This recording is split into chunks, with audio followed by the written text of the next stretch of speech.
Didier Drogba est un footballeur charismatique, c'est un champion connu mondialement, c'est un homme de paix. Il vient d'arrêter sa carrière. C'est une opportunité pour nous, c'est une opportunité pour lui. Il était déjà dans l'organisation en tant que champion de la paix.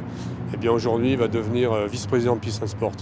Donc il va pouvoir m'accompagner sur des missions, mais il va pouvoir aussi faire des missions tout seul, en portant la neutralité de l'organisation, en portant l'universalité du sport, avec son carnet d'adresses, avec sa notoriété. Ce message serait intéressant pour l'Afrique, peut-être pour la Côte d'Ivoire, mais pour le monde entier, de manière à convaincre encore plus de gouvernants que le sport est une solution, que le sport est un investissement pour la stabilité de la société, pour le rapprochement des communautés. Je suis vraiment très honoré d'avoir la confiance du président Joël et surtout du prince aussi. Il faut savoir que pour moi c'est un honneur, mais c'est aussi une continuité. Parce que depuis plusieurs années,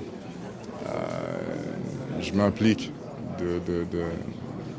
d'une manière directe ou souvent parfois même indirecte dans la paix.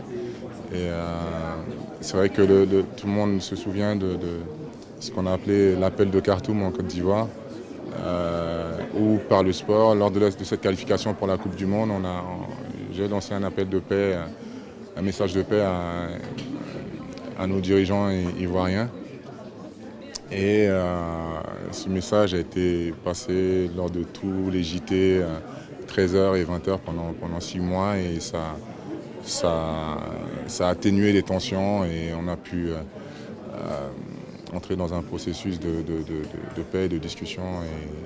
Et donc être vice-président de Peace and Sport, c'est pour moi un honneur, et puis comme je dis, c'est comme si je rejoins la famille. Didier Drogba est un de nos champions de la paix, il s'est investi sur un certain nombre de programmes, il était avec nous en Colombie, il est habité par la même vision depuis toujours, puisque ça a été un acteur de paix clé dans le processus de paix en Côte d'Ivoire il y a déjà un certain temps. En même temps, notre organisation a 10 ans, elle s'est structurée à partir d'une vision. Elle utilise le sport universel, le sport neutre comme outil de dialogue pour rapprocher des communautés qui sont divisées à travers le monde. Elle le fait avec la neutralité du sport, elle le fait avec son ancrage neutre et indépendant de Monaco, avec un chef d'État qui est 5 fois olympien, donc on a une crédibilité, je dirais, totale sur la capacité du sport, mais en même temps la neutralité de l'ancrage. Et aujourd'hui, on est à un moment clé.